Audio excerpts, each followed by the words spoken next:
langsung masuk aja untuk materinya, yaitu untuk cementing.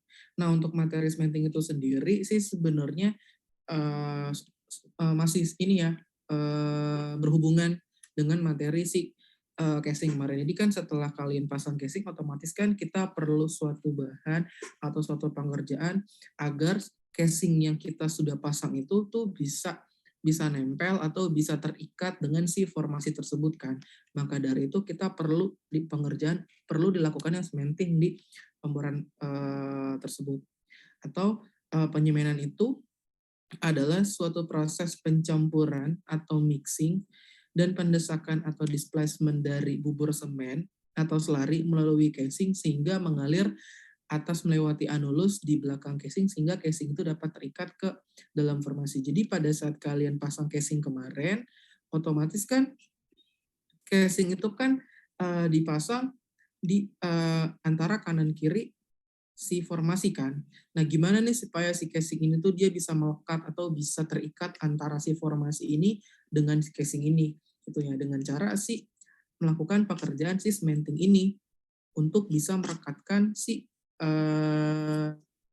casing tersebut. Nah, untuk tujuan dari si cementing itu sendiri sebenarnya ada beberapa bagian. Yang pertama itu adalah melekatkan casing pada dinding lubang sumur. Kemudian yang kedua adalah melindungi casing dari masalah-masalah mekanis sewaktu operasi pemboran seperti getaran dan lain-lainnya. Kemudian untuk melindungi casing dari fluida formasi yang bersifat korosif. Kemudian juga untuk memisahkan zona satu dengan zona yang lainnya. Nah, untuk jenis dari cementing itu sendiri itu dibagi menjadi ada dua bagian. Ada primary cementing dan juga ada secondary cementing. Perbedaannya itu adalah kalau primary cementing ini adalah penyemanan pertama kali yang dilakukan setelah casing diturunkan ke dalam sumur. Pada primary cementing ini, cementing casing dilakukan pada dinding lubang sumur yang dipengaruhi oleh casing yang akan di semen tersebut. Jadi pada saat kalian akan melakukan pemasangan casing, kan kalian sudah tahu ya, contohnya ada dari konduktor, kemudian dari surface, kemudian juga dari intermediate, kemudian juga dari production ya. Nah, itu tuh adalah proses penyemanan primary atau tahap awal. Jadi penyemanan itu disesuaikan dengan casing yang digunakan pada sumur tersebut. Jadinya itu adalah tahap awal dari cementing tersebut. Nah, kalau untuk secondary adalah penyemanan ulang atau menyempurnakan penyemanan dari si primary cementing ini. Jadi kalau misalkan kalian udah melakukan cementing nih di bagian intermediate misalkan, dan ternyata proses cementing kalian di intermediate itu masih kurang bagus gitu, masih kurang optimal. Misalkan entah itu ada frac atau ada apapun itu, nah kalian bisa melakukan secondary cementing. Dari secondary cementing itu membuat cementing yang awal menjadi lebih baik. Nah, secondary cementing itu sendiri ada beberapa bagian. Ada squeeze,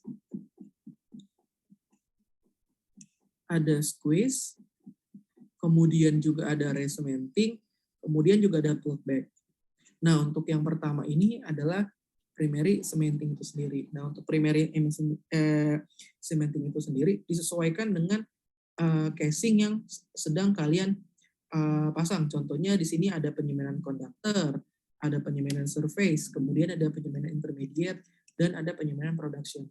Nah, fungsi dari keempat penyemanan itu sendiri, fungsinya tuh hampir sama dengan fungsi dari pada saat kalian penggunaan pasang casing. Jadi penyemanan tersebut itu fungsinya tuh sama seperti kalian pasang casing cam. Contohnya kemarin, fungsi dari konduktor casing itu adalah mencegah terjadinya kontaminasi fluida pemboran atau lumpur pemboran terhadap lapisan tanah permukaan. Ini contohnya kalau misalkan di pemboran dekat perumahan warga ya, kan karena konduktor itu kan kedalamannya kan belum dalam ya, takut mencegah adanya kontaminasi antara air sumur yang digunakan oleh warga dengan si kombinasi fluida yang ada di pada saat pengeboran itu sendiri. Nah, kan fungsi itu sendiri kan ada di fungsi dari kenapa kita menggunakan konduktor casingnya. Jadi penyemenannya itu juga sama, fungsinya seperti itu. Jadi untuk yang surface, kemudian juga untuk yang intermediate, dan juga untuk yang production, kita mempunyai fungsi yang sama melakukan penyemenannya. Jadi intinya tuh sama aja kayak kalau habis melakukan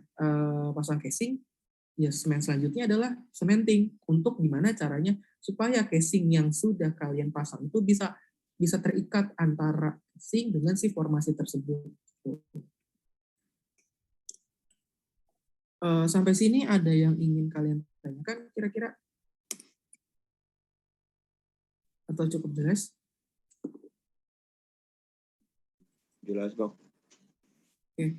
Kemudian untuk sistem penyemanan itu sendiri itu ada dua. Nah, untuk sistem penyemanan untuk di bagian primary itu ada bisa menggunakan pour buoy atau penyemanan dengan menggunakan stringer. Nah, perbedaan itu adalah dengan penggunaan alatnya aja. Kalau untuk pour buoy, jadi penyemenannya itu menggunakan tubing sebagai penghantar semen selari atau semen dari bubuk umur semennya itu ke dalam si lubang sumur. Biasanya untuk pour buoy ini digunakan itu pada penyemanan awal, pada penyemanan stop pipe atau juga konduktor casing.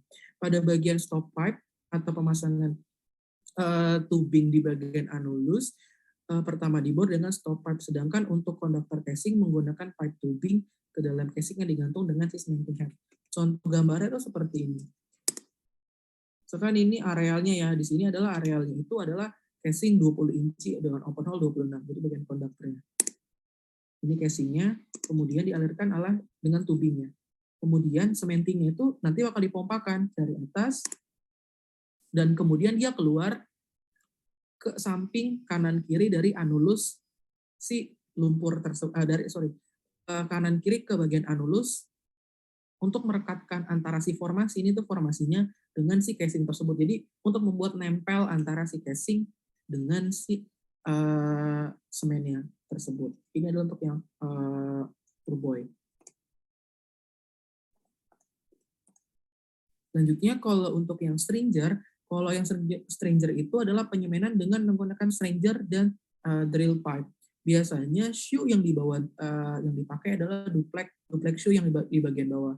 Biasanya dipakai pada penyemanan konduktor karena casing ini memiliki ukuran diameter yang besar sehingga dapat pada sistem ini diperlukan volume displacement yang sedikit pada sepanjang DP dan waktunya juga lebih cepat. Jadi prosesnya sama seperti tadi.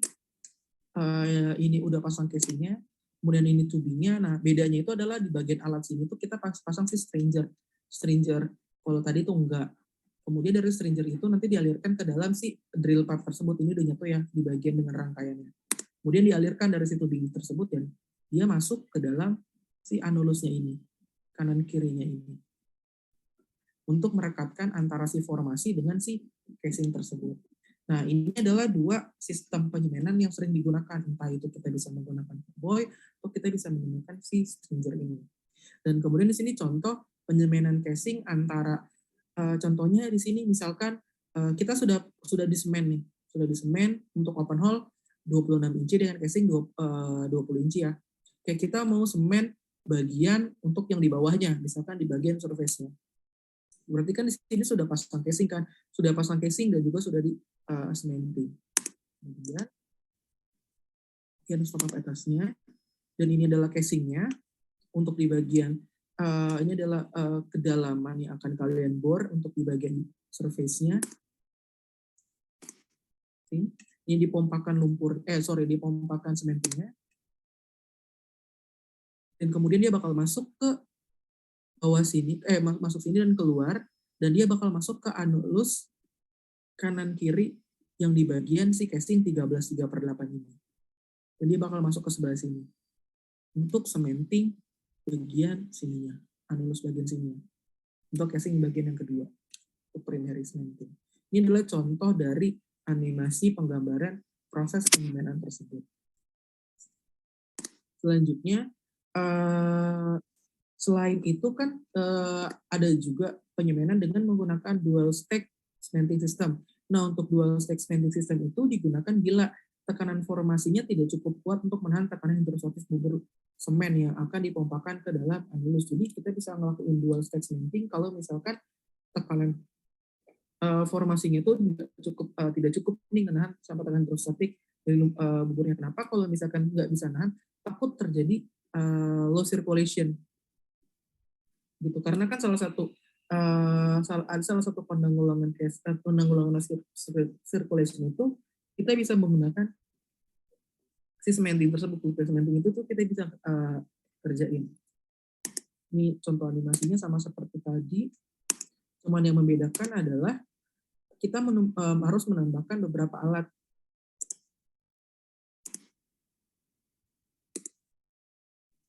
Menambahkan beberapa alat tambahan pada saat melakukan si dual stack cementing sistem ini. Nah, biasanya sih untuk bagian dual stack sistem ini terjadi kalau misalkan adanya pada saat kalian ngebor itu ada terjadi permasalahan abnormal pressure. Itu sering banget terjadi kan, kayak di bagian intermediate itu kan sering banget tuh terjadi abnormal pressure. Jadi kita lihat nih kira-kira apakah masih bisa tekanan formasinya masih bisa nahan nggak nih dari tekanan hidrostatisnya. Karena kan sebenarnya tekanan hidrostatis dan formasi itu sendiri, kita tuh ada range kira-kira untuk perbedaan itu adalah dari 2 sampai 10%. Jadi kalau misalkan masih perbandingan antara dua pressure tersebut masih di antara 2 sampai 10% sih masih aman. Tapi kalau misalnya lebih dari itu harus hati-hati karena bisa terjadi permasalahan, salah satunya itu closed circulation.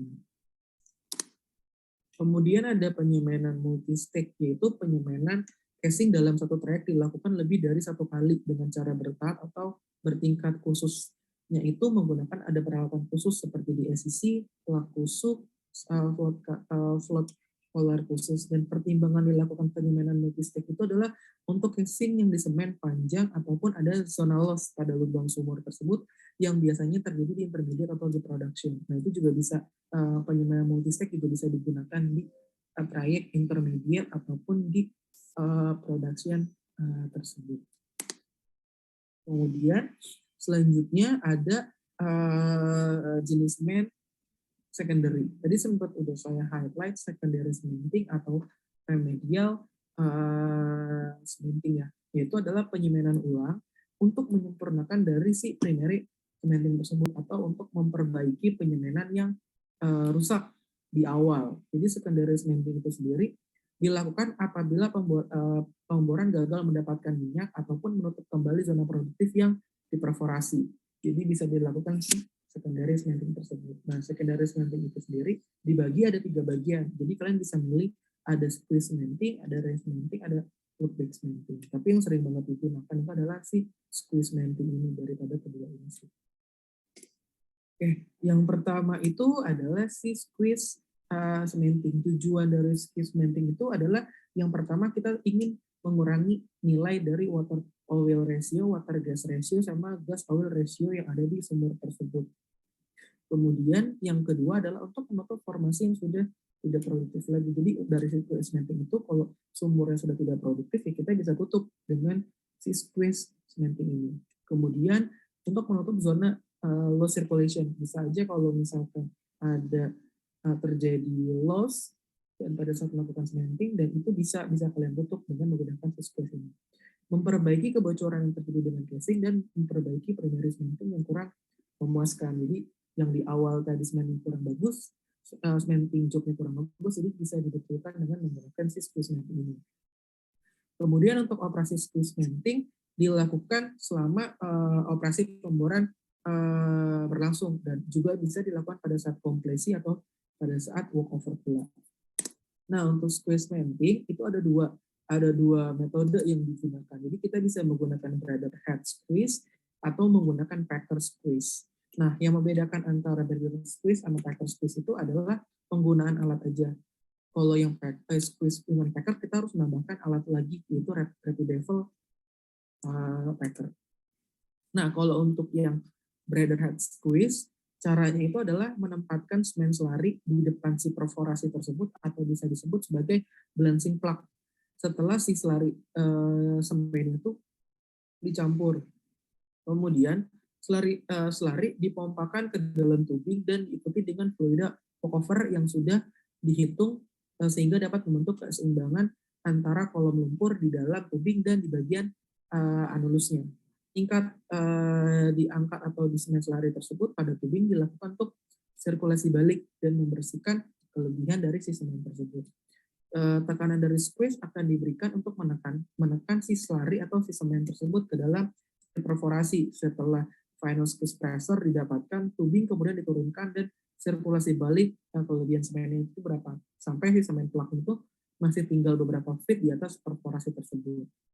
Nah, untuk brother head squeeze itu kita mempunyai keuntungan sama kerugiannya. Kalau untuk yang brother head squeeze itu, yang pertama keuntungannya tidak diperlukan peralatan khusus. Jadi kalian untuk melakukan brother head squeeze nggak perlu alat tambahan seperti dengan menggunakan packer. Kemudian yang kedua, resiko casing pecahnya juga dapat terhindarkan. Kemudian yang ketiga, dapat melakukan squeezing job dengan casing berdiameter kecil. Namun kerugian untuk brother head squeeze itu perlu lakukan tes tubing, karena kenapa, kan pada saat melakukan squeeze cementing itu kan dia ada pressure ya dari si squeeze-nya, jadi kan ada pressure atau tekanan dari pada saat melakukan si squeeze itu sendiri. Nah itu diperlukan tuh kira-kira pressure-nya itu seperti apa, apakah bisa menahan tekanan yang ada di dalam itu atau gimana, karena kita kan pada saat melakukan tes tubing itu sendiri kan ada pressure-nya atau ada komponen-komponennya yang harus kita ikutin kan supaya tidak terjadi permasalahan. Kemudian yang kedua, tidak dapat mentes kebocoran casing. Nah, berarti juga nggak bisa ngetes nih kalau misalkan tiba-tiba melakukan cementing dengan menggunakan brother head squeeze, tiba-tiba ada kebocoran casing. Nah, itu kita nggak bisa nih kalau tiba-tiba ada casing bocor dari brother head squeeze itu kita nggak bisa tahu nih kira-kira ada kebocoran atau tidak di casing tersebut. Terus kemudian casing juga terkena tekanan dari si squeeze itu sendiri. Nah, makanya selama ini saya baca-baca ya tentang squeeze cementing, jarang yang pakai brother head squeeze itu jarang sih, kebanyakan menggunakan si packer karena komponen ini sih yang takut terjadi di dalam si sumur tersebut. Nah, kalau yang kedua yaitu adalah squeeze dengan menggunakan packer. Nah, yaitu adalah squeeze yang dilakukan dengan cara menambahkan alat yang bernamanya retrieval factor yang diturunkan bersama tubing, kemudian disetnya itu secara mekanikal. Nah, packer squeeze ini digunakan atau bertujuan kita bisa tahu nih kira-kira perkiraan tekanan squeeze-nya itu gimana, apakah dia melebihi kekuatan casing atau tidak. Kemudian casingnya itu juga untuk casing-casing tua yang sudah tua dan bisa saja ada kebocoran perforasi akan di-squeeze kemudian yang akan dilakukan squeeze tersebut. Kemudian terdapat perforasi atau casing bocor yang pernah diperbaiki di atas perforasi akan dilakukan squeeze. Nah, makanya poin-poin ini tuh yang dilakukan kalau misalkan kita pengen melakukan si packer squeeze tersebut. Prosedur untuk menggunakan prosedur squeeze cementing itu dengan menggunakan retrieval factor adalah yang pertama, packer dipasang di ujung tubing dan di bawah packer dipasang dengan tail pipe dengan panjang secukupnya yang akan memungkinkan sirkulasi semua objek ke depan perforasi. Kemudian pada ujung tailpipe yang ditempatkan tepat di atas perforasi, dan setelah packer di-set, tubingnya tersebut dan casing itu akan dites dengan tekanan. Kira-kira gimana nih, bisa nahan atau tidak dari tekanan dari squeeze cementing tersebut. Kemudian yang ketiga adalah katup bypass dibuka dan semen dipompa diikuti dengan cairan pendorong semen sampai ke ujung tubing tersebut. Kemudian pada katup bypass ditutup untuk mengisolasi anulus dari tubing, kemudian semen dipompakan ke dalam si perforasi tersebut. Setelah final squeeze, pressure tercapai, katup bypass dibuka dan kelebihan dari squeeze semen akan di dalam tubing akan disirkulasi balik dengan men-unset packer terlebih dahulu. Nah, keuntungan dari squeeze packer itu sendiri, yang pertama, casing sama tubing bisa dites nih dari kebocoran. Jadi kita bisa tahu nih kalau misalkan ada tekanan yang terlalu besar, kemudian ada indikasi ada terjadinya kebocoran dari casing atau dari tubing, kita tuh bisa tahu. Kemudian casing terlindungi dari tekanan squeeze yang tinggi. Karena kan kita nambah alat lagi ya dari si packer tersebut. Kemudian yang ketiga, semen tetap berada di dalam tubing dan di atas packer. Bisa melakukan squeeze cementing dengan tekanan tinggi. Namun kerugiannya adalah yang pertama itu biayanya tinggi. Karena kenapa? Jadi kita harus nambah peralatan lagi nih untuk melakukan si squeeze cementing ini. dengan menggunakan si packer tersebut. Kemudian yang kedua adalah resiko packer terjepit atau stuck. Nah, ini sering banget nih terjadi karena pasangan casingnya itu bisa secara mekanikal kan. Nah, kadang beberapa kali, atau saya pernah beberapa kali analisa data yang terjadi stuck pipe, yang sering banget terjadi stuck itu atau mechanical stuck itu adalah tertinggalnya si packer di dalam sumur tersebut. Jadinya pada saat cabut rangkaian mau balik ke atas, si packernya itu tuh nggak bisa keangkat gitu. Entah ketahan oleh cutting ataupun packer pemasangannya kurang betul atau gimana, dia juga kurang tahu. Tapi ada juga sih karena cutting juga. Nah, itu tuh bisa tuh resiko dari si packer tersebut tuh terjepit atau stuck, dan resiko meninggalkan fish. Nah, fishnya itu adalah contoh dari si stucknya itu sendiri, bahan dari stuck itu sendiri dalam sumur yang berupa rubber, seperti rubber packer. Karena sering banget terjadi stuck pipe-nya itu dikarenakan dari si packer tersebut atau dari bagian dari komponen tersebut di bagian si mekanikal. Kemudian yang kedua ada resementing. Resementing itu dilakukan untuk menyempurnakan primary cementing yang gagal untuk memperluas atau perlindungan dari casing di atas top cementing. Kemudian yang terakhir itu ada plug bag cementing. Plug bag cementing itu adalah suatu operasi di mana suatu bubur semen atau semen selari ditempatkan pada kedalaman tertentu pada suatu sumur minyak, gas, dan geothermal. Nah, untuk plug bag cementing ini dilakukan pada saat pemboran, bisa dilakukan pemboran atau penyelesaian sumur, dan juga pada saat melakukan walkover atau pencari ulang sumur. Nah, untuk plug bag cementing itu sendiri dapat dilakukan yang pertama itu untuk misalkan kalian akan melakukan abandon well atau untuk menutup dan meninggalkan sumur tersebut jika sumur tersebut itu sudah tidak produktif lagi ya, itu bisa diabandon, jadi bisa menggunakan si plug bag cementing tersebut.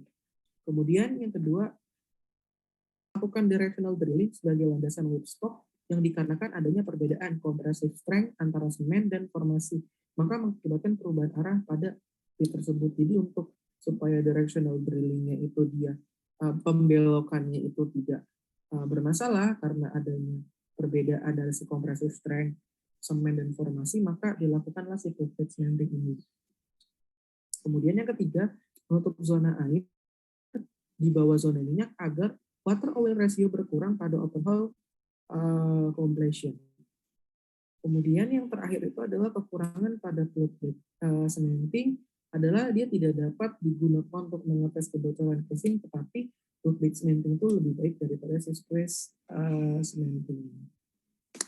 Nah, ini adalah contoh dari tiga animasi dari squeeze dari secondary cementing ya, ada squeeze cementing, ada re-cementing, sama plug bag cementing. Oke, ini contohnya adalah yang sudah di cementing ya, cementing primary awal. Oke, kemudian dikompakkan, ini dari tubingnya. Nah, di bagian kanan karen sini adalah misalkan adalah bagian perforasi kalian. Kemudian sudah disirkulasikan. Nah, nanti dia tuh bakal naik dan nanti si semen itu bakal masuk ke dalam si perforasi yang ada di bagian sini. Dan sisanya nanti bakal di-unset balik lagi ke atas dari si tubingnya tersebut, dari katup bypass si tubingnya tersebut. Kemudian ini untuk erect cementing. Ini adalah centralizer. Tubingnya. Dan ini dia keluar untuk mengekstrak dari perforasi tersebut. Kemudian plug cementingnya. Ini sama seperti tadi, nanti tinggal di ini dan balik lagi ke bagian plug cementing. Nah, ini adalah 3 gambar dari contoh proses terjadinya si secondary cementing tersebut. Jadi perbaikan dari cementing yang awalnya sudah dilakukan. Nah, selanjutnya itu adalah komposisi dari pembuatan semen tersebut. Untuk pembuatan semen tersebut, dari komposisi pembuatan semen tersebut, semen yang digunakan dalam industri perminyakan itu namanya semen Portland. Nah, dari semen Portland itu dia mempunyai 4 komponen, yaitu ada trikalsium silikat, dikalsium silikat, trikalsium aluminat, sama aluminium niferat. Nah, menurut kalian ya, kan kalian pasti tahu ya ada semen 3 roda, ada Holcim, dan lain-lain. Itu kira-kira bisa nggak digunakan sebagai semen perminyakan? Pada melakukan semen job, bisa nggak kira-kira digunakan menurut kalian? Kan banyak ya semen kujang ya, semen kujang, semen Gresik. Nah, kira-kira dari contoh-contoh semen yang kalian tahu, kira-kira bisa nggak dilakukan sebagai bahan untuk melakukan penyemanan di pemboran? Bang, Ada ya? Ya, silakan. kalau di lab konslet katanya itu gunakan semen yang jenis itu bang, yang umum dijual di pasar gitu. Nah, menurut ini Renaldo kan ya? Benar kan? Iya bang. Ya, menurut Renaldo bisa menurut Renaldo kayak contohnya semen 3 roda atau Holcim bisa nggak digunakan di industri perminyakan? Menurut Renaldo aja gitu. Sepertinya bisa bang. Bisa. Oke, yang lain? Yang lain? Yang lain kira-kira bisa atau tidak? Raka, menurut Raka bisa nggak?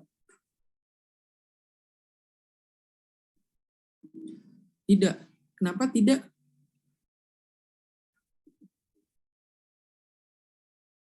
Oke. Oke. Nggak sembarangan semen bisa digunain ya. Oke. Yang lain? Ya. Oke, yang lain ada yang bisa atau enggak? Menurut Aryadi, bisa nggak menurut Aryadi? Menurut saya sih Maksudnya nggak bisa ya? iya bang, karena Kenapa? mungkin kata Raka benar, jadi banyak faktor yang perlu dipertimbangkan juga bang, dan mungkin daya rekatnya juga berbeda kan. Oke. Oke, jadi jawabannya adalah sebenarnya bisa-bisa aja sih jawaban yang benar, Renaldo. Itu sebenarnya bisa-bisa aja sih digunakan asal semen tersebut itu termasuk semen Portland dan juga semen tersebut itu dia mempunyai 4 komponen ini. Kalau dia mempunyai 4 komponen ini di dalam semen tersebut itu bisa digunakan. Kayak contohnya kalau nggak salah semen 3 roda yang jenis apa, saya lupa itu. Itu sebenarnya ada contoh jenisnya, itu bisa digunain. Khusus untuk yang perminyakan ya. Kemarin kan saya sempat beli tuh satu semen untuk mahasiswa tugas akhir di lab. Itu bisa ada jenisnya, dan dari komposisinya itu dia ada keempat komposisi ini. Ada trikalsium silikat, dikalsium silikat, trikalsium aluminat, trikalsium aluminiferat. Dan semennya tersebut merupakan semen Portland. Itu bisa digunakan. Jadi sebenarnya tergantung dari merek tersebut sih. Kalau misalkan dia mengeluarkan jenis dari semen Portland tersebut, itu bisa digunain. Gitu. Pokoknya intinya dari 4 komponen ini. Bang, saya ingin bertanya bang. Boleh. Itu berarti harus empat-empatnya ada ya bang? Atau misalnya, Iya. kalau salah satu aja nggak ada berarti nggak bisa? Nggak bisa. Iya, nggak bisa. Setahu saya harus ada 4-empatnya. Coba deh. Kalau nggak salah saya masih nyimpen dari kemarin. Contoh ini. Ada nggak ya? 9.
Oh, sebentar ya.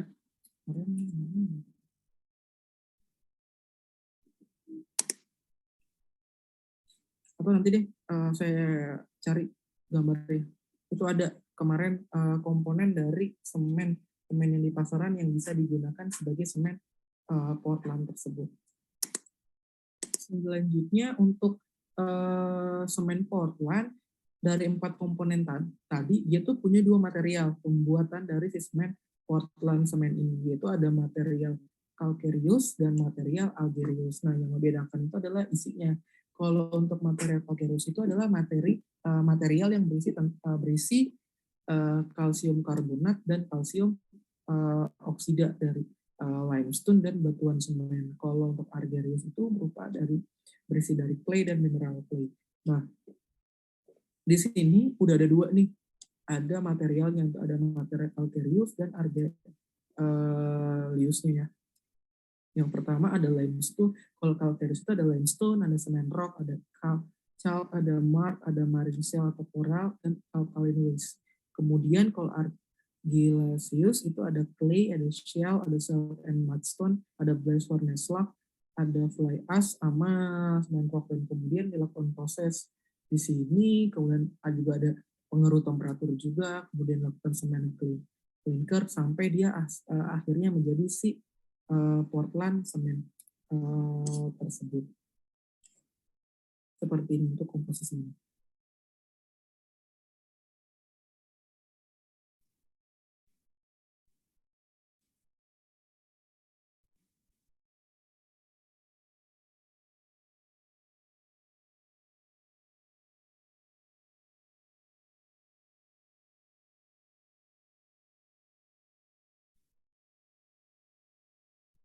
Nah, contohnya ya. Nih contoh dari produk 3 roda yang bisa digunakan sebagai pengeboran sumber minyak. Jadi menggunakan semen yang bernama oil well semen, dan ini merupakan salah satu semen termasuk kelas G, dan dia juga udah punya spesifikasi dari API 10A nih.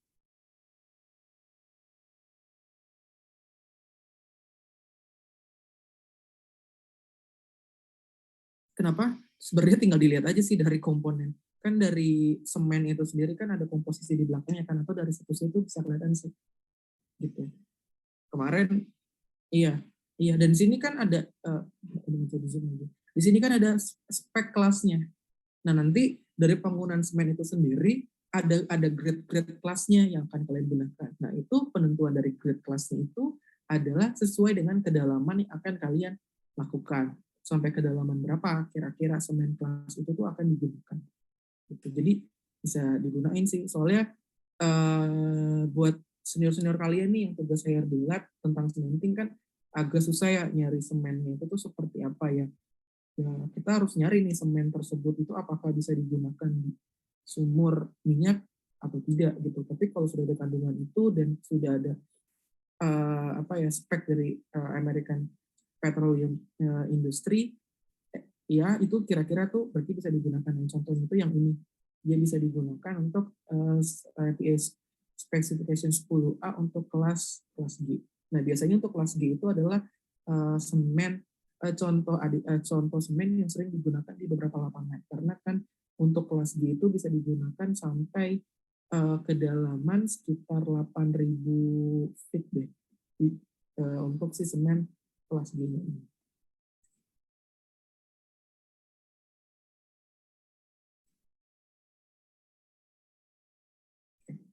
Sampai sini ada yang mau ditanyain kira-kira? Atau cukup jelas? Boleh silakan. Fluida walkover itu apa, Bang? Fluida walkover itu pada saat kalian melakukan walkover itu ada fluidanya. Fluida seperti lumpur untuk seperti lumpur lah, seperti aditif seperti lumpur untuk dilakukan pada saat walkover atau kerja ulang dari sumur tersebut. Gitu. Kayak bahan aditif sih, bahan aditif tambahan. Mirip kayak lumpur. Ada lagi? Kira-kira?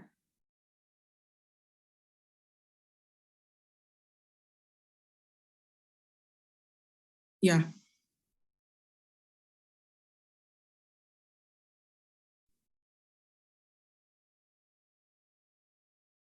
sebenarnya bisa dalam kondisi tertentu, bisa dilihat kalau purbo itu biasa dilakukan di bagian atas, karena kan kita tidak menggunakan peralatan lagi kan, karena kan cuma di bagian atas saja ya, di bagian konduktor. Tapi kalau untuk yang bagian stringer, itu kalau misalkan kedalaman tersebut itu sudah melewati dari si konduktor. Biasanya kan kalau sudah masuk ke surface itu kan otomatis kita melewati DP, drill pipe, dan BH-BH lainnya ya. Nah biasanya sih kalau sudah masuk ke yang berikutnya itu biasanya menggunakan si stringer gitu. Tapi tergantung sih kita mau menggunakan yang mana. Kalau sudah menggunakan alat itu di rangkaiannya bisa seperti itu gitu. Ya. Ada lagi kira-kira?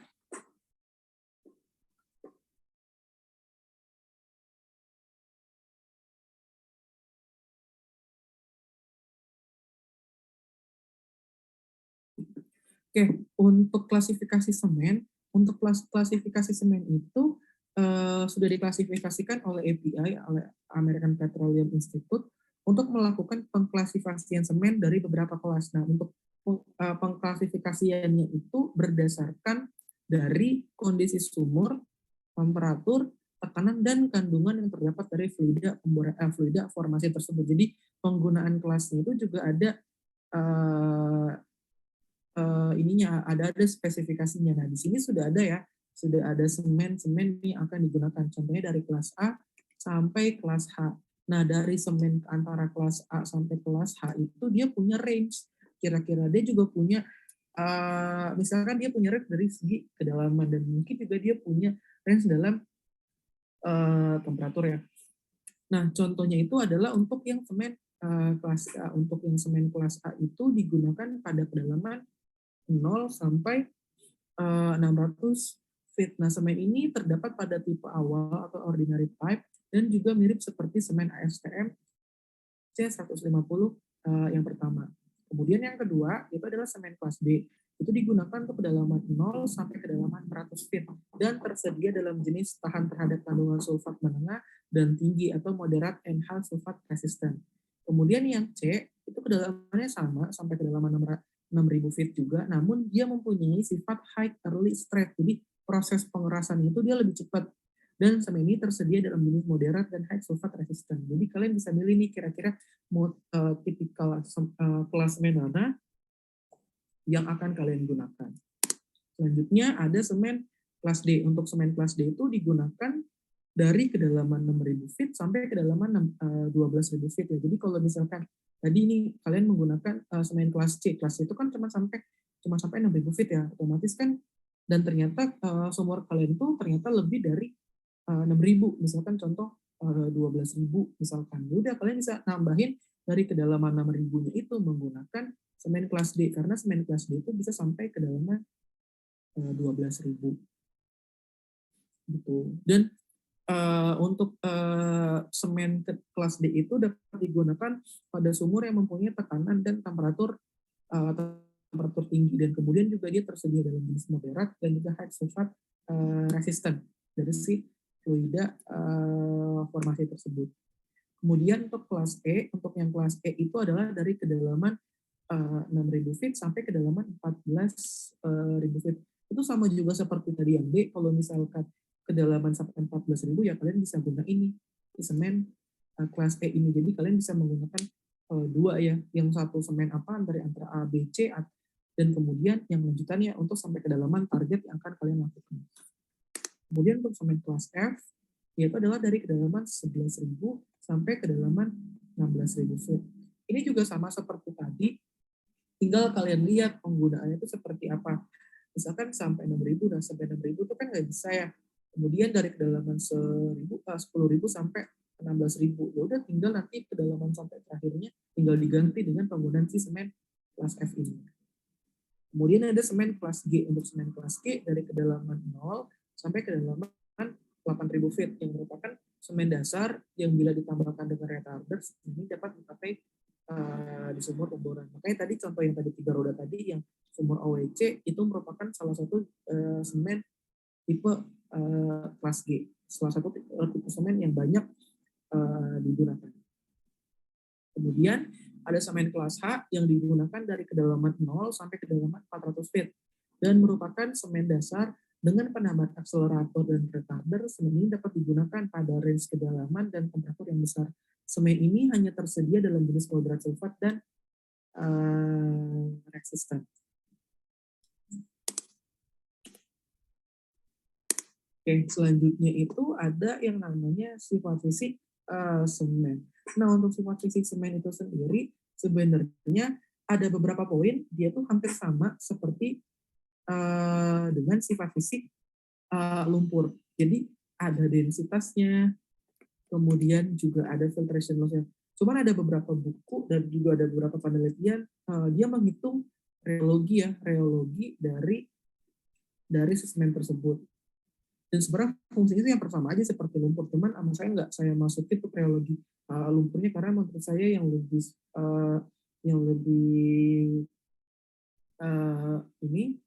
yang lebih highlight itu adalah di nilai densitas, thickening time, filtration loss, PCR, VOC, permeabilitas, compressive strength, dan shear strength tersebut. Nah, kalau untuk densitas, mungkin kalian sudah tahu ya fungsi densitas itu kan berpengaruh untuk menyeimbangkan antara tekanan formasi dan tekanan hidrostatis. Nah, pada saat sirkulasi si semen itu juga sama, nanti akan ada yang namanya P hidrostatis kolom semen. Yaitu pada saat kalian sirkulasi si semen tersebut itu dia punya densitas. Densitasnya itu berapa? Karena densitas yang densitas pada semen sangat dipengaruhi terhadap tekanan hidrostatis semen tersebut. Bila formasi tidak sanggup menahan tekanan suspensi, maka akan menyebabkan terjadinya pecah sehingga terjadinya loss circulation. Makanya harus hati-hati itu nilai densitasnya itu berapa yang digunakan. Nah, untuk densitas pada semen ini yang sering rendah digunakan dalam operasi primary cementing dan remedial cementing guna untuk menghindari terjadinya fracture pada formasi yang lemah. Makanya sering banget terjadi loss circulation itu sendiri karena densitasnya itu terlalu besar. Jadi kalau misalkan densitas terlalu besar, hidrostatisnya terlalu besar, tidak bisa menyeimbangkan antara formasi dan juga frac, maka nanti bakal ada fracture di dalam formasi tersebut. Nah, itu tuh bahaya densitasnya. Nah, untuk menurunkan nilai densitas, kalian bisa nambahin beberapa bahan zat aditif seperti bisa menambahkan clay atau zat-zat kimia silikat yang jenisnya extender dan menambah bahan-bahan yang dapat memperbesar volume semen seperti pozoloan. Kemudian untuk memperbesar densitas, kalian bisa tambahin seperti pasir, kemudian juga material wetting agent seperti barit dan lain-lainnya. Jadi bisa kalian kontrol nilai densitasnya. Dan nanti di soal perhitungan nanti kita bakal belajar ngitung perhitungan densitas dari semen itu seperti apa. Kemudian yang kedua ada thickening time. Thickening time itu adalah waktu yang diperlukan untuk semen tersebut itu mengeras sampai konsistensi sebesar 100 UC, yaitu unit of consistency. Dan semen tidak dapat dipompakan kembali. Jadi pada saat sirkulasi semen itu sendiri kita tuh punya waktu nih. Berapakah waktu yang diperlukan untuk pada saat si semen tersebut itu keras sesuai sampai target yang akan dilakukan. Karena kenapa kalau tidak sesuai dengan target dilakukan itu bakal terjadi permasalahan dari si semen tersebut ya. Jadi harus benar-benar di set sedemikian rupa. Pada waktu pemompaan harus lebih kecil dari si thickening time itu. Apabila tidak akan menyebabkan semen akan mengeras terlebih dahulu sebelum semen itu sampai ke target berikutnya. Jadi bakal ada permasalahan nanti ke proses penyemenan yang berikutnya. Kalau misalkan kalau yang awal pun semennya itu udah keras duluan belum sampai ke target yang diinginkan. Nah, untuk si semen tersebut ada dua nih cara untuk kalian mempercepat dan juga untuk memperlambat dari thickening time. Yaitu kalau untuk memperlambat aditifnya itu namanya retarder. Kalau untuk mempercepat namanya itu akselerator. Nah, untuk retarder itu ada kalsium glukosinat, ada silt metal dihidroksil, selulosa, dan juga senyawa-senyawa asam organik. Sedangkan kalau untuk akselerator itu ada kalsium klorida, sodium klorida, gipsum, sodium silikat, dan juga air laut. Jadi dua ini yang salah satu yang penting untuk salah satu dari sifat fisik dari si semen tersebut. Kemudian juga ada filtrate loss. Nah, untuk filtrate loss itu sendiri sebenarnya prosesnya itu hampir sama seperti filtrate loss dalam lumpur, yaitu peristiwa cairan dari semen masuk ke dalam formasi permeable yang dilalui. Jadi pada saat melakukan semen itu ada peristiwa cairan nih, ada air yang keluar. Nah, filtrat yang hilang tidak boleh karena dapat menyebabkan flaset. Jadi itu bisa melakukan flaset. Jadi bakal terjadi jika semen mengalami flaset, maka akan mengakibat adanya friksi atau gesekan antara anulus yang dapat menyebabkan terjadinya pecah formasi. Jadi itu harus hati-hati dari filtrat loss tersebut. Nah, untuk filtration loss-nya itu sendiri sudah ada nilai standarisasinya seperti kayak lumpur kemarin ya. Untuk primary cementing itu sendiri range itu adalah 150 sampai 250 cc per 30 menit. Kalau untuk si squeeze itu adalah 55 sampai 65 cc per 30 menit untuk si filtration loss-nya. Selanjutnya kalau untuk water cement ratio atau WCR. Nah, WCR itu adalah perbandingan antara air yang akan dicampurkan ke dalam bubuk semen tersebut pada saat kalian akan membuat si selari semen. Nah, dari si semen itu sendiri dibagi menjadi dua bagian. Ada kadar air yang minimum dan juga maksimum. Kalau untuk yang minimum, banyaknya air yang ditambahkan tanpa adanya menyebabkan lebih dari 30 unit of konsistensi. Bila air yang ditambahkan lebih kecil dari kadar minimumnya, maka akan terjadi friksi yang cukup besar di bagian anulus sehingga dipompakan dan juga akan menaikkan tekanan di bagian anulusnya.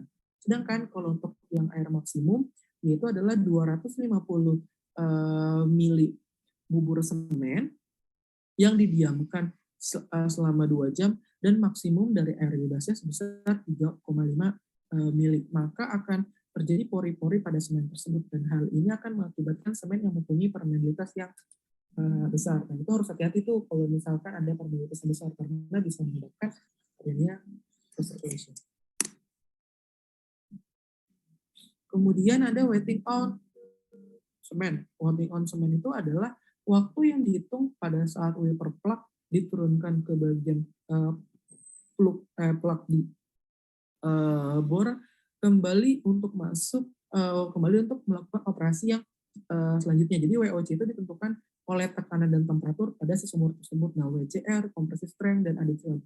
Dan itu dicampurkan dalam si semen tersebut. Jadi kapan nih kira-kira waktu untuk menunggu semen itu seperti apa. Kemudian ada lagi yang namanya permeabilitas.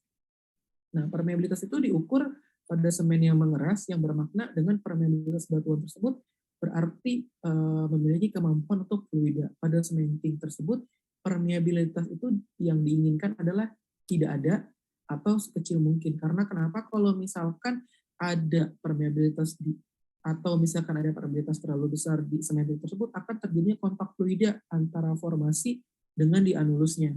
Kan pada saat cementing itu kan masuknya itu kan di bagian anulus ya. Pada saat sudah selesai bor kan untuk merekatkan dari casing itu sendiri kan, dan kemudian strength dari semen itu juga akan berkurang sehingga semen tidak sesuai dengan keinginan, yaitu menyekat casing yang dengan fluida formasi yang korosif. Jadi strength semennya itu dia bakal berkurang, jadi otomatis semen itu nggak akan ngikat dengan si casing tersebut gitu, dan kemudian flow formasi juga bisa dapat menyebabkan terjadinya korosif. Dan bertambahnya permeabilitas pada semen dapat disebabkan oleh karena adanya air pencampuran yang terlalu banyak karena kelebihan aditif atau juga temperaturnya tinggi. Apalagi kalau misalkan ngebor di daerah Corselli permeable itu harus hati-hati tuh, karena kalau misalkan batuan atau formasinya ada mempunyai permeabilitas tinggi tuh harus hati-hati banget gitu supaya nggak terjadi permasalahan seperti itu. Kemudian ada compressive strength dan juga ada shear strength. Untuk compressive strength itu adalah kekuatan semen dalam menahan tekanan-tekanan yang berasal dari formasi maupun dari si casing tersebut. Sedangkan kalau untuk shear strength adalah kekuatan semen dalam menahan berat casing. Nah, untuk compressive strength itu menahan tekanan itu dari arah horizontal, sedangkan kalau untuk shear strength itu dari arah vertikal. Jadinya kan kita bisa tahu nih kira-kira arah kekuatan semen tersebut untuk menahan tekanan-tekanan dari dalam ataupun dari luar. itu tuh seperti apa? Apakah bisa menahan atau tidak dari si tekanan-tekanan tersebut? Karena kan di casing itu sendiri kan kemarin kita belajar ya ada tekanan burst dan tekanan collapse. Itu tekanan dari dalam dan tekanan dari luar casing. Itu tuh seperti apa? Dan apalagi kalau misalkan kalian melakukan squeeze mounting itu ada tambahan lagi pressure dari squeeze-nya. Apakah si semen tersebut itu bisa nggak nih dari compressive strength dan shear strength itu bisa nahan nggak dari si pressure-pressure tersebut. Sampai di sini ada yang ingin kalian tanyakan kira-kira? Atau cukup jelas untuk sifat fisiknya?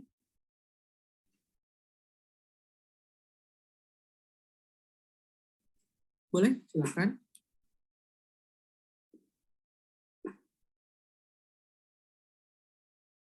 Ya.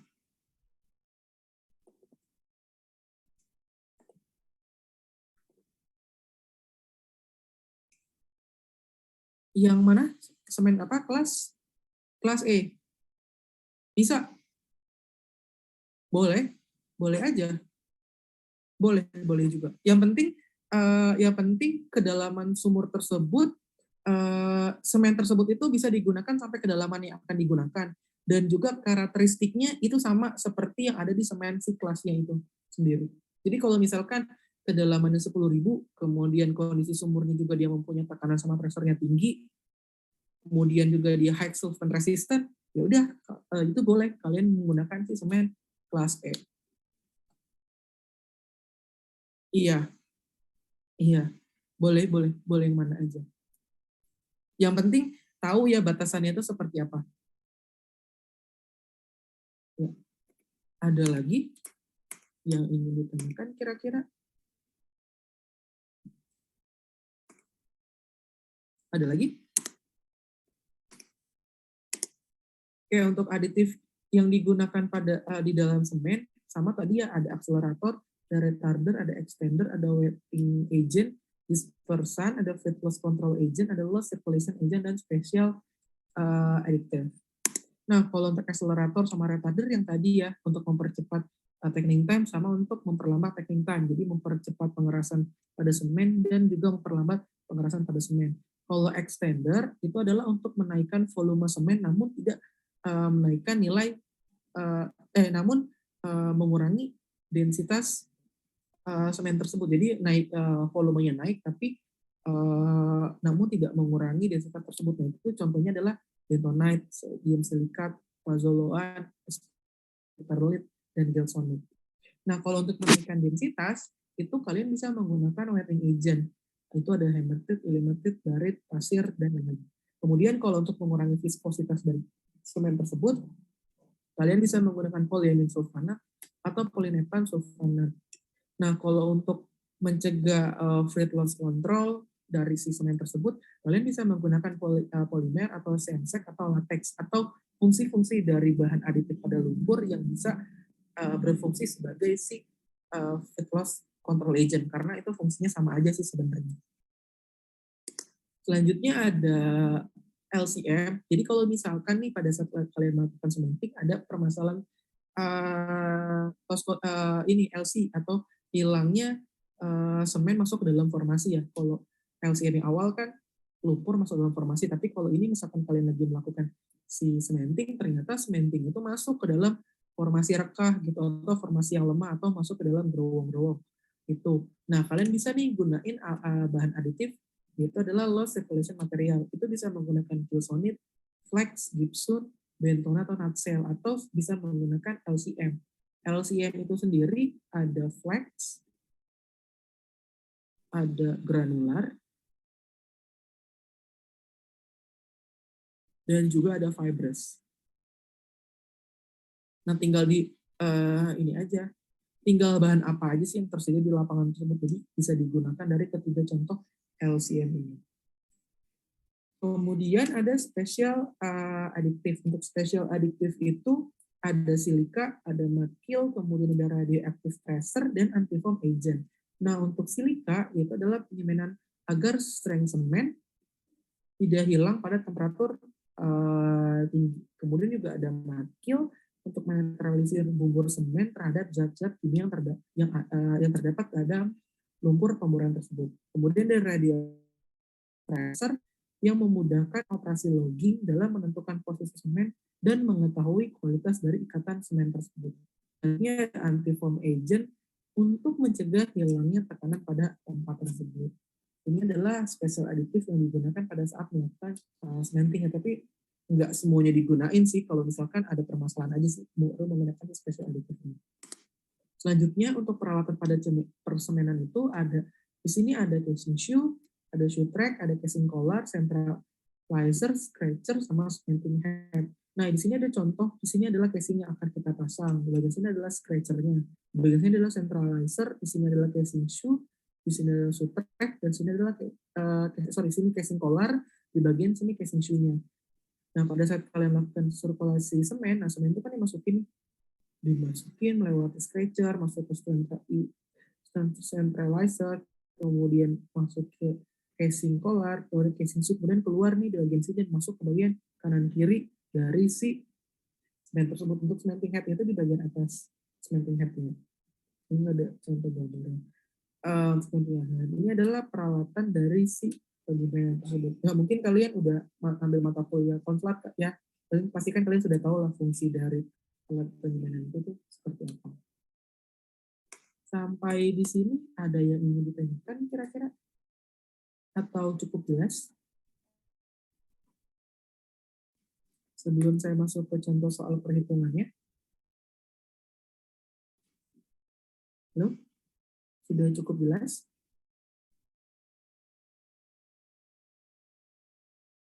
Jelas ya? Oke, sebentar ya.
Halo?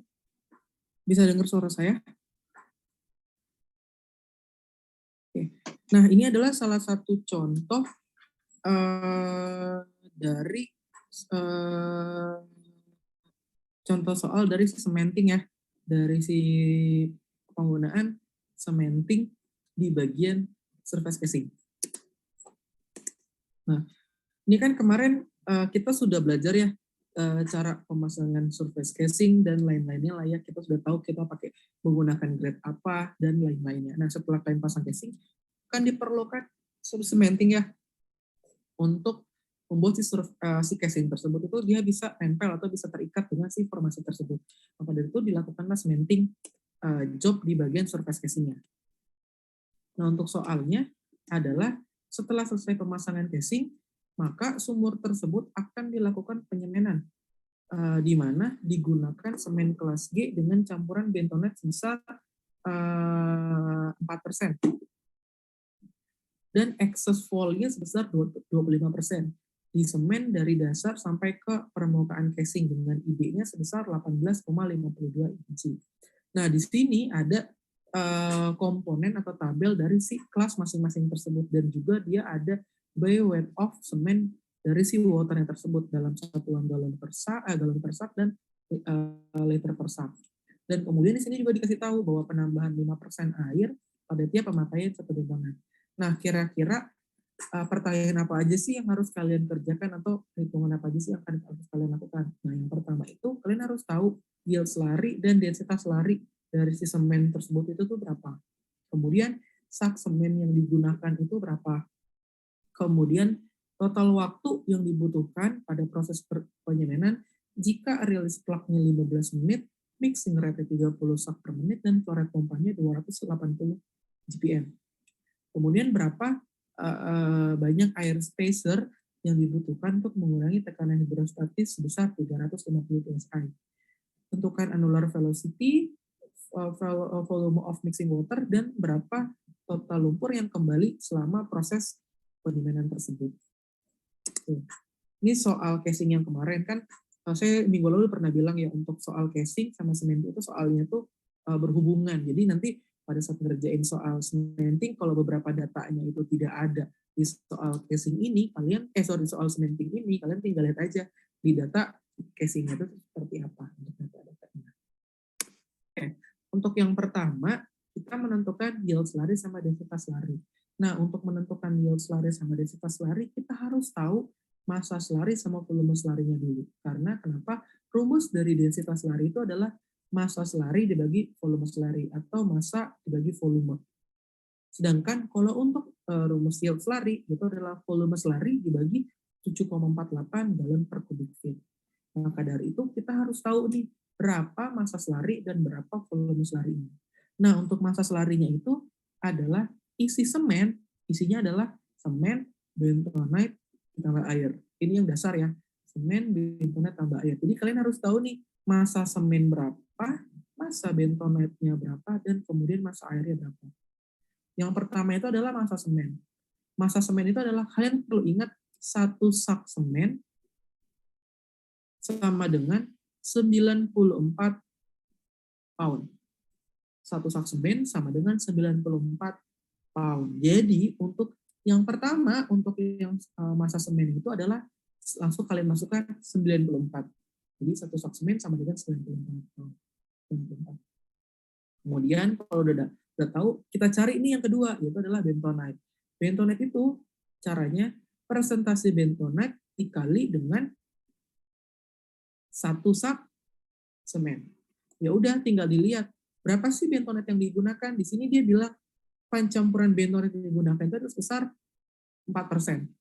Jadi tinggal kalian kalikan aja 4% dikali 94, atau nanti tinggal kalian buka 0,04 dikali 94. Jadi hasilnya adalah 3,76 pound per sak. Jadi tinggal kalian kalikan aja. Kemudian yang ketiga, yaitu adalah massa slurry air. Nah, biasanya mahasiswa tuh sering banget salah di bagian sini nih. Kalau kalian udah salah di sini udah fatal, ke belakangnya pasti bakal salah perhitungannya karena jawabannya nyambung. Itu adalah rumusnya presentasi kelas ditambah buka kurung presentasi bentonite ditambah dengan penambahan airnya. Tutup kurung kali 94. Nah, di sini untuk presentasi kelas, kemudian pertambahan bentonite dan penambahan air itu satuannya kan persen semua ya. Kayak kelasnya. Kita menggunakan kelas G persen, kemudian juga bentonite-nya juga 4%, penambahan airnya juga persen juga. Nah, cara ngitungnya adalah meskipun ini satuannya persen semua, persennya tolong jangan kalian buka dulu. Jadi kalian hitungnya adalah presentasi kelas, karena kita pakai kelas G, di sini adalah 44 ya. 44 ditambah buka kurung persentase bentonite ya. Bentonite tadi kita pakai 4% dikali penambahan airnya. Nah, penambahan airnya itu adalah yang bagian sini. Penambahan 5% air pada setiap pemakaian 1 bentonite. Jadi setiap penggunaan 1 bentonite itu kalian harus nambahin 5% air di dalam si semen tersebut. Nah, nanti jikalau saya ngasih tugas ataupun saya ngasih kuis atau nanti ujian saya tidak ngasih tahu not penambahan airnya berapa, itu kalian ingetin aja, setiap penambahan pemakaian 1 bentonite harus ditambahin 5% air. Jadi setiap penambahan 5% air, dia pemakaian 1 bentonite. Jadi ini udah pasti sih untuk penambahan 5% ini. Jadi diingetin aja. Nah, ngitungnya adalah, ini kan persen ya, persen, ini persen sama ini juga persen. Persenan itu jangan dibuka dulu. Hitungnya hitung seperti biasa aja. Bentonite-nya 4 dikali 5, 20. 20 tambah 44. Berarti kan 64 ya. 64%. Baru kalian kali ini dibuka 0,64 dikali 94 perhitungannya. Maka didapatkan massa selari airnya adalah 0,16 ton per sak. Biasanya nih mahasiswa suka salahnya itu adalah perhitungannya mereka langsung dibuka persentasenya, jadi 0,44 ditambah 0,04 dikali 0,05. Nah, itu kan kadang jawabannya suka berbeda kan. Nah, makanya kadang jangan dibuka dulu. Makanya pasti jawaban itu bakal hasilnya lebih kecil kan. Apalagi 0,04 dikali 0,05 kan. Pasti dia akan lebih kecil lagi. Jadi jangan dibuka dulu. Itu udah pernah saya coba praktekkan di lab dan juga ada literaturnya dari buku Bourgois. Itu seperti itu hitungannya untuk perhitungan dari massa si selari airnya tersebut. Itu maka dapat selari airnya besar 60,16 ton per sak. Ya udah, kalau sudah tinggal kalian masukin massa semen ditambah massa bentonite ditambah dengan massa air. 94 ditambah 3,76 ditambah 60,16. Maka hasilnya adalah sebesar 157,92 ton per sak. Sampai di sini ada yang ingin ditanyain nggak untuk massa selarinya? Bang, Ya, silahkan. persen kelas itu ambil dari yang mana, Bang? Yang mana? Persen kelasnya itu ambil dari data yang mana, Bang? Yang Persen kelasnya? Iya, Bang. Yang ini, 44. Oh iya, Jadi Bang. tinggal dilihat di soalnya tersebut nanti dibaca ya. Kira-kira semennya menggunakan semen kelas apa? Karena di sini kita menggunakan semen kelas G, berarti kita hampir persen kelas itu yang ini, yang 44 ini. Gitu untuk semen kelas G. Untuk semen kelas A dan B 46, D, E, F dan H itu 38. Jadi nanti tinggal disesuaikan aja dari penggunaan persentase kelas dari si semen tersebut. Jelas? Kira-kira? Jelas, Bang. Jelas. Ada yang mau ingin ditanyakan untuk perhitungan bagian sampai massa selarinya?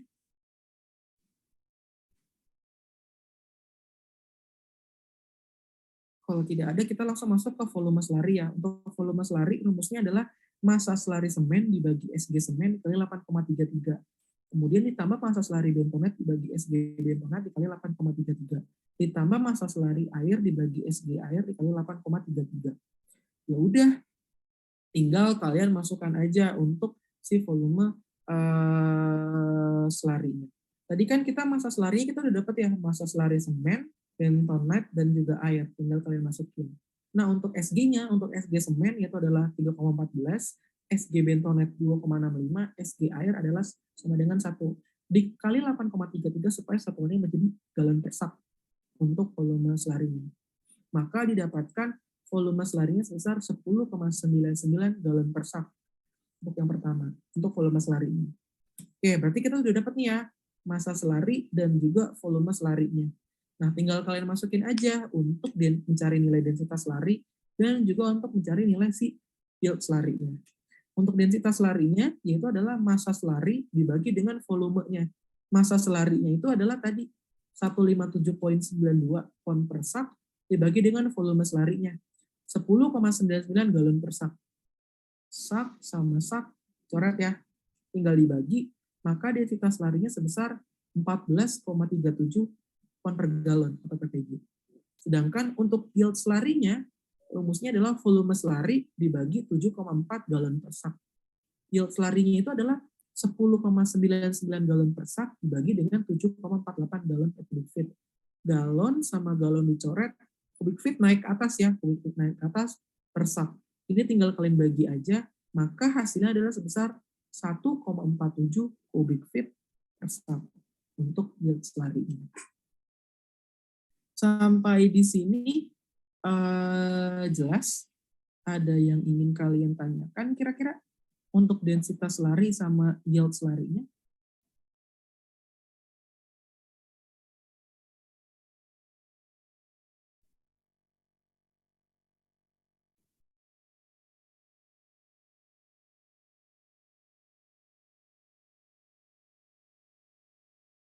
Ada yang ingin kalian tanyakan kira-kira? Atau cukup jelas? Ya. Di mana? Di soalnya. Di soalnya kan diketahui cuma satu. Ya satu aja dihitungnya. Gitu. Sebenarnya ada contoh lagi sih kalau perhitungan semennya ada 2. Jadi kalian juga harus hitung bagian ini juga ada 2. Gitu. Nanti deh kalau ada waktu, dulu sih yang kelas offline sebelum pandemi saya ngasih semen itu tuh ada 2. Jadi sampai production sampai ada perhitungan dengan menggunakan 2 semen sekaligus. Itu sebenarnya ada. Cuma nanti kalau waktunya cukup, nanti saya kasih contoh soalnya deh. Itu seperti apa. Karena ada beberapa semester itu nggak saya kasih karena waktunya mepet nih. Cuman kan untuk yang semester ini kan waktunya kan cukup panjang. Ininya pertemuannya. Mungkin nanti kalau cukup, saya bakal kasih deh contoh soalnya biar kalian juga bisa tahu kalau misalkan ada bagian 2 semen kelas yang digunakan, itu perhitungannya itu seperti apa. Sampai sini jelas untuk perhitungan yang pertama, yield sama densitas larinya? Bisa ngikutin ya? Bisa, Bang. Oke. Selanjutnya yang kedua. Nah, yang kedua ini juga sama nih. Yang ini juga agak sedikit ribet perhitungannya. Kan? Yaitu adalah menentukan sak semen yang dibutuhkan. Untuk menentukan sak semen yang dibutuhkan itu, kalian pertama harus tahu dulu volume total dari si semen yang digunakan. Nah, dari volume total semen itu, apa aja sih yang harus kalian cari? Kalian harus cari berapa volume di bagian subtract, berapa volume di open hole, dan berapa volume di bagian cast hole. Nah, di sini sudah saya gambarin nih grade-nya ya, di bagian trade-nya pada saat akan melakukan casing, pemasangan casing. Kemarin kan kita di soal casing, kita pasang casingnya adalah sampai 6.200 ya. Berarti 6.200 itu adalah open hole-nya. Open hole-nya. Ini OH atau open hole-nya. Dan kemudian yang 400 itu adalah atasnya kan, yang sudah dilakukan cementing, dan juga sudah dilakukan pasang casing. Nah, itu adalah cast hole-nya. Nah, kalau untuk data open hole, dari data kedalaman, diameter hole, outer diameter sama inside diameter, itu datanya bisa kalian lihat dari data soal casing. Kayak contoh di sini, karena di sini kita pasang casing di kedalaman 6.200, ya udah kita bisa tahu ya, 6.200, trayek pahatnya 17,5, casingnya outside diameternya 13,3/8, inside diameternya 12,565. Sampai kedalaman 6.200. Itu adalah untuk bagian OH-nya, open hole-nya. Nah, untuk bagian cast hole, triknya adalah untuk mengetahui ini dapat dari mana sih data OH sama DH dan OD sama ID-nya. Nah, kalau untuk data yang cast hole, untuk data H sama DH-nya, itu terdapat dari soal casing. Nah, kalau OD sama ID-nya dari soal cementing. Jadi tinggal kita lihat aja. Nah, untuk bagian cast hole, di sini dikasih tahu sama dia 4.000 feet dengan lubang 26 inci. Tapi kita nggak tahu nih 26 inci itu kita pakai casing yang berapa. Casing kita itu kita pakai berapa inci, kemudian inside diameternya berapa, outside diameternya juga berapa. Nah, itu sudah ada di soal cementing.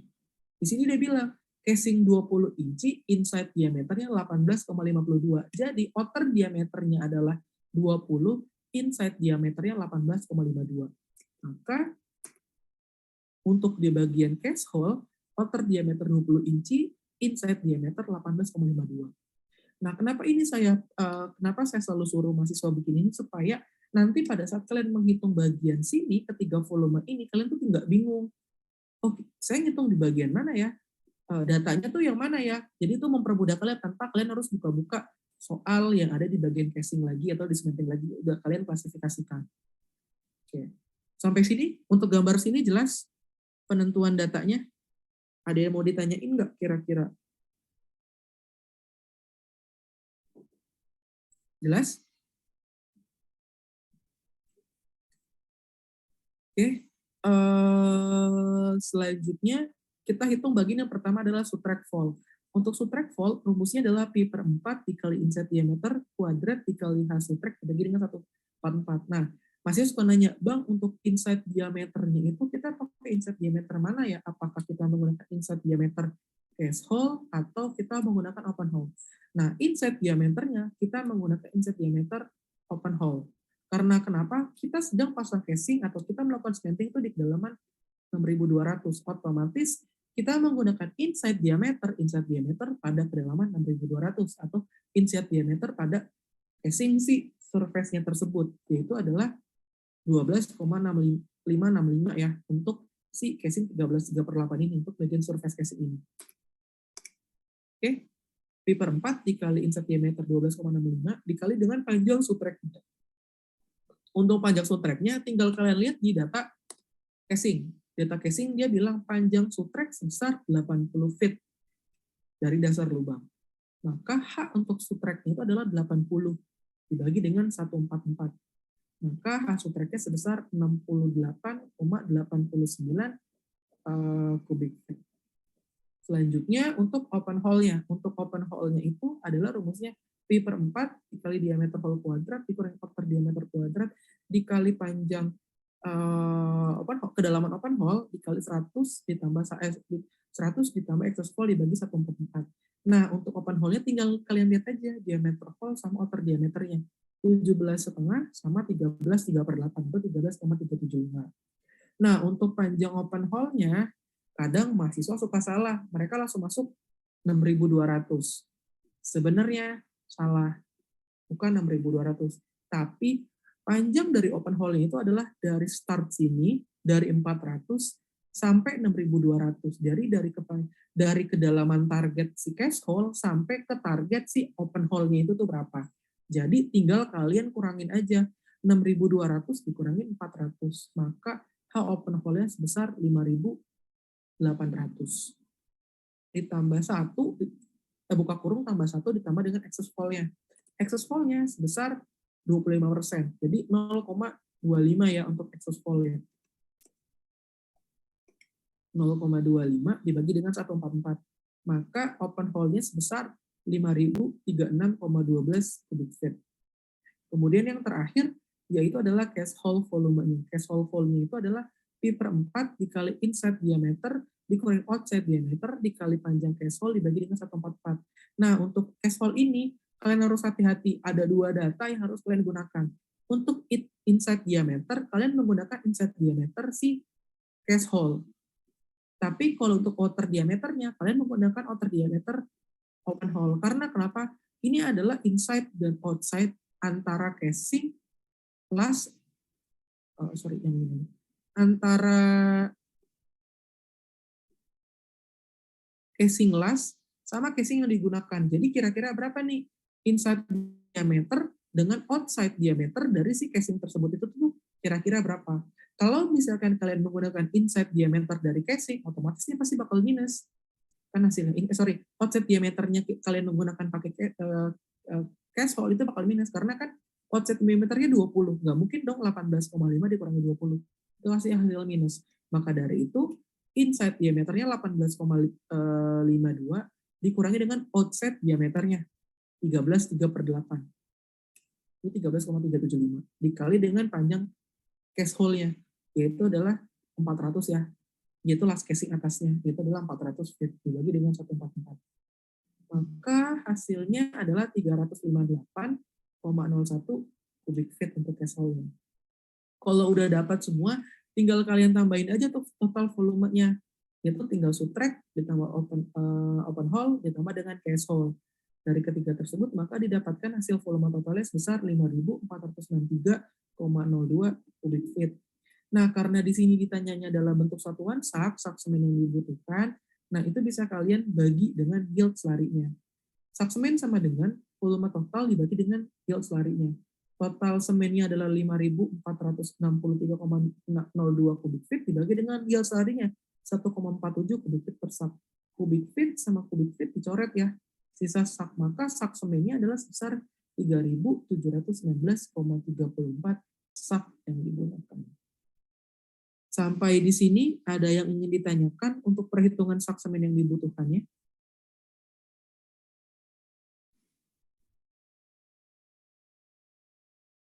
Ada yang ingin ditanyakan? Atau sudah cukup jelas?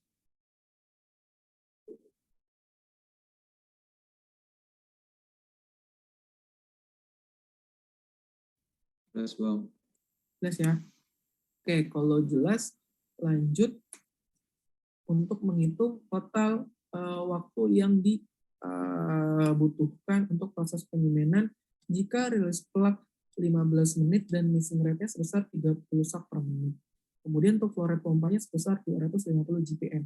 Nah, rumusnya itu adalah waktu yang dibutuhkan mixing time ditambah release plug ditambah dengan displacement-nya.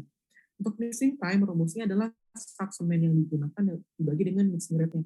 Tadi sak semennya udah kita dapetin ya, sak semennya sebesar 3.716,34 sak. Dibagi dengan mixing rate-nya. Mixing rate-nya 30 sak per menit. Sak per menit. Oke, sak sama sak coret ya, udah langsung menit. Release plug-nya adalah 15 menit.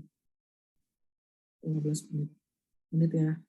Kemudian displacement. Nah, untuk data displacement-nya itu adalah pi per 4 dikali inside diameter. Nah, inside diameter tetap kita menggunakan inside diameter data si open hole, si OH-nya tadi. Inside diameternya adalah 12,565, yang ini 12,565, dikali buka kurung H dikurangin H subtract-nya. H-nya itu adalah panjang atau kedalaman pada saat akan kalian pasang casing. Itu adalah 6.200 ya. 6.200 dikurangi dengan subtract-nya 80. Dikali 1/144 per flow rate pompanya. 280 dikali 1,748. Nah, ini satuannya juga udah bentuk satuan menit. Nah, untuk perhitungan waktu ini, kadang kan nggak bisa kalian hitung secara sekaligus ya di kalkulator. Kecuali kalau kalian hitungnya pakai Excel ya, itu bisa. Nah, kalau pakai kalkulator, hitungnya dulu. Kalian hitung bagian ininya dulu. Mixing rate sama release plug-nya. Kemudian kalau udah dapat, hasilnya tuh jangan kalian potong ya. Misalkan hasilnya dapat 280,456,789,23 misalkan. Nah, itu jangan kalian cut 2 angka di belakang koma, udah biarin panjangin aja dulu. Kemudian di answer, dimasukin dengan hasil perhitungan dari si displacement ini. Tinggal kalian masukin. Baru nanti dapat hasilnya berapa, baru kalian cut 2 angka di belakang koma. Maka hasil yang didapatkan adalah untuk waktu semen yang dibutuhkan adalah sebesar 279,66 menit untuk total waktunya. Sampai di sini ada yang ingin kalian tanyakan kira-kira?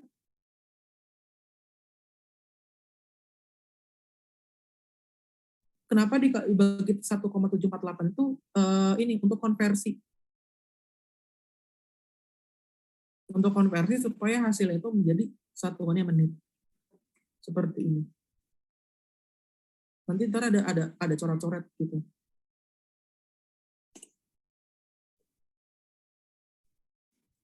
Jelas? Kira-kira ada yang ingin ditanyain lagi? Kalau yang ini udah pasti ya. Ini saya lupa yang bagian atasnya nggak saya masukin ke 7 kali 48. 1 kali 144 per 1 kali 748. Ini konversi. Jelas? Untuk yang C, ada yang ingin bertanya? Berarti yang 1/7,48 udah pasti ya, Bang? Udah pasti. Oke, Bang. Selanjutnya yang bagian yang D. Bagian yang D itu adalah berapa banyak air spacer yang dibutuhkan untuk mengurangi tekanan hidrostatis besar 350 PSI. Dalam satuan air spacer-nya itu adalah barrel. Nah, step yang pertama itu adalah kalian harus tahu kira-kira berapa nih K dari si pressure hidrostatisnya ini. Kan kita sudah tahu kan, itu besar 350 PSI. Rumusnya adalah densitas mat kurangnya dengan densitas water kali 0,052 dikali K. Udah tinggal kalian masukin aja hidrostatis yang sudah dapat 350. Densitas matnya itu adalah di soal casing. Di sini dia bilang densitas lumpur sebesar 72 PCF. Nah, itu dari PCF-nya itu pound per cubic feet harus kalian konversikan ke dalam PPG. PCF itu PPG. Maka dari itu kalian dibagi dengan 7,4 untuk konversi dari PCF ke PPG. Jadi tadi yang 72 densitas lumpurnya dibagi dengan 7,4. Dikurangi dengan densitas water. SG air kan sama dengan 1 ya. Tinggal kalikan 8,33. Udah dikurang dengan 8,33. Dikali 0,052. Dan kalian hitung dibagi dapat nilai H-nya itu berapa? 350 per dari total ini ya. Maka dapat hasil H-nya itu adalah sebesar 480,62 feet untuk kedalamannya yang terjadi hidrostatis tersebut. Kemudian kalau sudah dapat kedalamannya, kalian tentukan dulu anulus areanya. Anulus area itu adalah anulus area yang dilakukan pada saat melakukan cementing tersebut, yaitu adalah di bagian casing surface-nya ya. Rumusnya adalah pi per 4 dikali diameter whole quarter dikalikan outside diameter kuadrat. Ya udah, diameter hole 17,5, inside diameternya 13,3/8 atau 13,375. Kemudian dikalikan untuk hilangin inci persegi ini. Kan dua-dua ini kan adalah inci persegi ya. 1/144. Inci, coret ya inci sama inci. Maka tinggal kalian kalikan pi per 4, 17,5 kuadrat dikurangin 13,375 kuadrat dikali 1/144. Maka hasil anulus areanya sebesar 0,7 feet persegi. Setelah sudah dapat anulus areanya, nah kalian bisa dapat nih volume air spacernya itu berapa di tekanan hidrostatis tadi. Rumusnya adalah anulus area dikali dengan kedalamannya. Anulus areanya 0,7 feet persegi dikali dengan 4808,67 feet. Tinggal kalian kalikan dapat sebesar 3.366,03 kubik feet. Nah, karena di sini diminta dalam satuan barrel, maka kalian konversikan, yaitu tinggal dibagi 5,625 kubik feet sama kubik feet habis ya, tinggal barrel. Maka didapatkan volumenya sebesar 598,40 barrel. 598,40 barrel. Untuk yang D, ada yang ingin kalian tanyakan? Atau sudah jelas?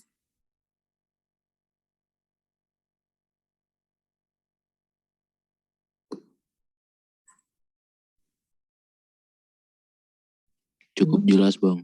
Cukup jelas ya. Oke. Selanjutnya itu adalah yang di bagian yang di bagian E itu adalah tentukan annular velocity-nya. Untuk annular velocity itu rumusnya adalah flow rate dibagi dengan anulus areanya. Ya udah, tadi kan anulus areanya kita sudah dapat ya. Rumusnya itu sama seperti ini. Dengan Q pompanya. Flow rate pompa adalah tinggal dilihat dari soal yang C ini. Flow rate pompa sebesar 280 GPM.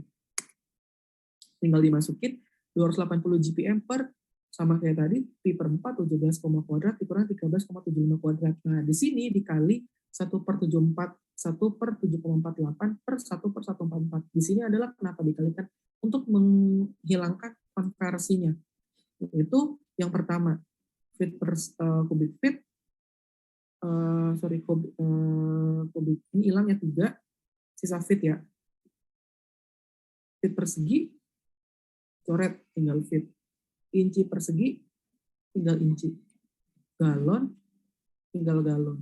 Itu otomatis tinggal feet dan menit ya, karena kan satuan annular velocity itu adalah feet per menit. Udah tinggal kalian masukin aja. 280 per pi per 4, 17,5 kuadrat per 13,75 kuadrat dikali 1/748 per 1/144. Maka velocity, annular velocity-nya sebesar 53,89 feet per menit. Untuk yang di bagian E-nya, untuk annular velocity. Sampai sini jelas yang ingin ditanyakan?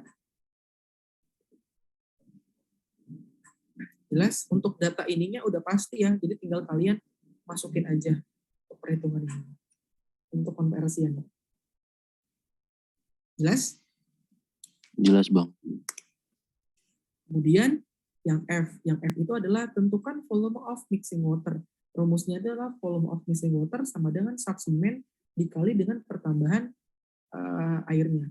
Nah, sak semennya tadi kan kita tuh dapat ya dari yang nomor B ini sebesar 3.716,34 sak. Kemudian dikali dengan pertambahan airnya. Nah, pertambahan airnya itu bukan pertambahan air yang dari bagian sini. Bukan dari bagian sini, tapi bagian persen kelasnya.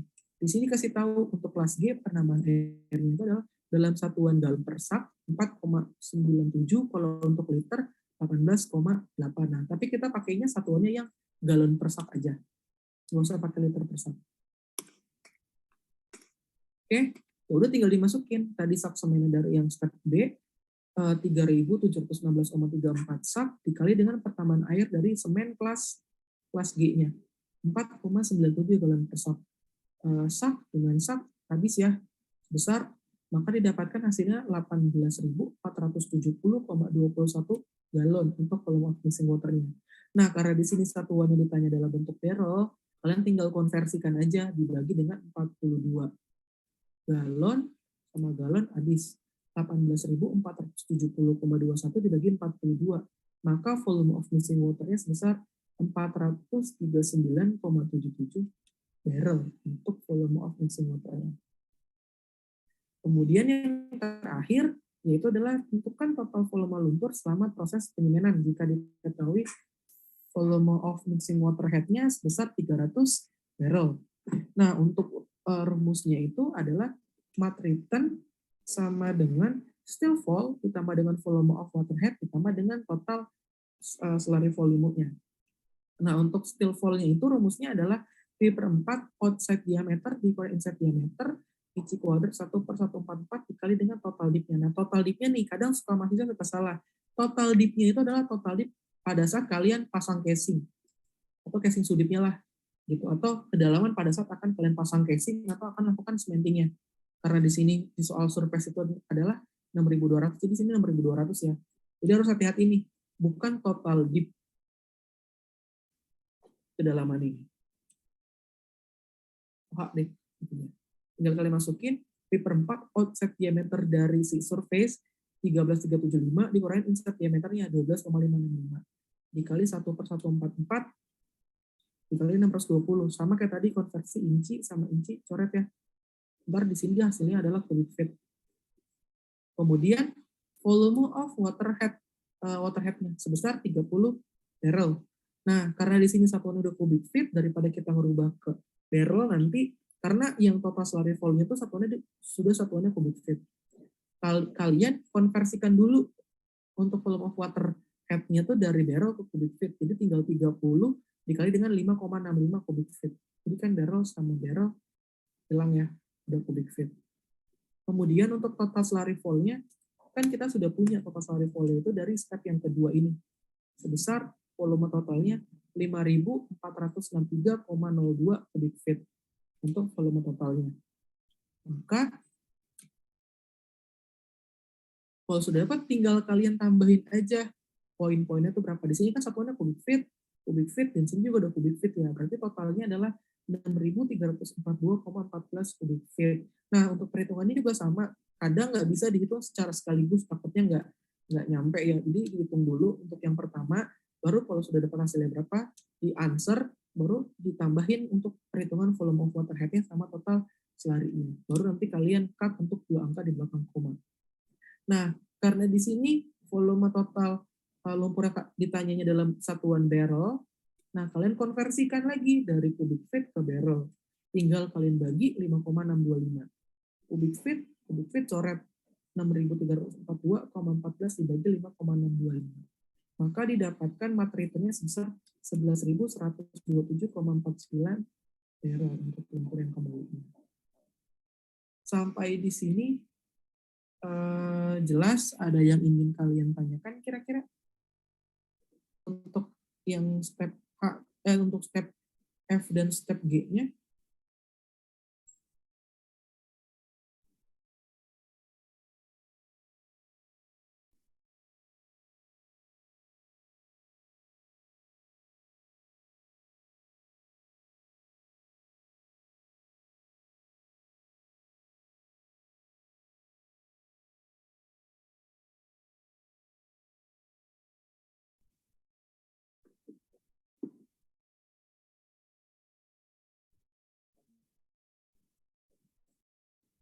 Halo?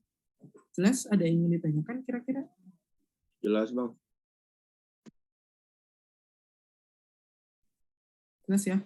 Bisa ngikutin dari yang pertama sampai yang terakhir? Bisa, Bang. Bisa ya? Oke. Kalau bisa, saya bakal ngasih tugas ke kalian, tapi dikumpulinnya minggu depan. Itu adalah, soalnya contoh tugasnya juga udah saya share di Google Classroom kalian.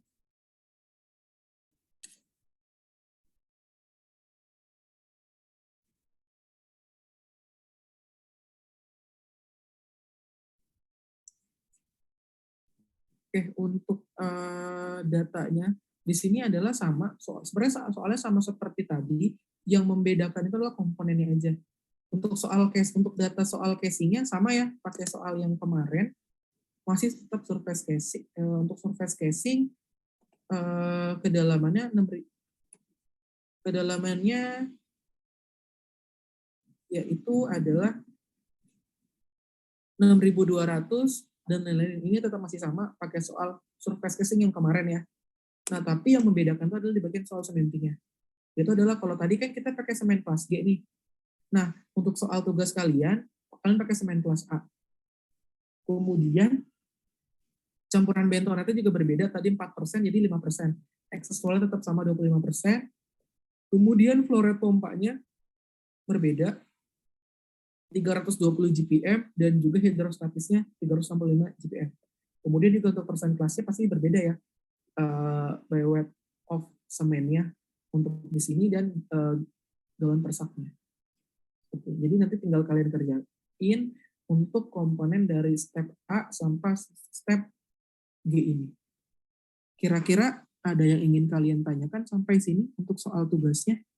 Dan ini nanti dikumpulinnya minggu depan aja sesuai dengan mata kuliahnya, jam mata kuliahnya. Baik, Bang. Jadi total tugas ini tugas keberapa? Tugas ke-8 apa tugas ke-7? Ke-8 kalau nggak salah, Bang. Ke-8 ya. Nanti ditulis aja ya di notes tugasnya, tugas ke-8.